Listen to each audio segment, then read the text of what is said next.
Hello everyone, this is Dawn with TwiceSharedSheep.com, and I have just a super quick fun little tip for you that Windows 10 allows you to record any screen that you would like to, whether that be in Photoshop or a game that you're playing or your internet browser, any of the above, it will let you record. And how you do that is you press Windows, the Windows key, plus G at the same time, and it will open up this little bar on the side of the screen.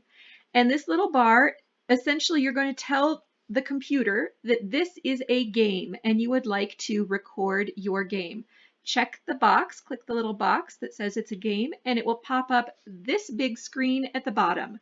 And this is your recording screen. You can turn on your microphone so that it will record your voice, or you can turn off your microphone. There's a little settings bar that allows you to adjust these things.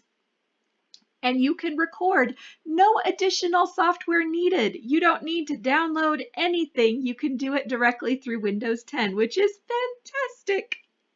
There you go, super quick. I will see you next time. If you enjoyed this video and you'd like more fun tips, go ahead and click the subscribe button so that you can see all of our videos. And I'll see you next time. Bye-bye.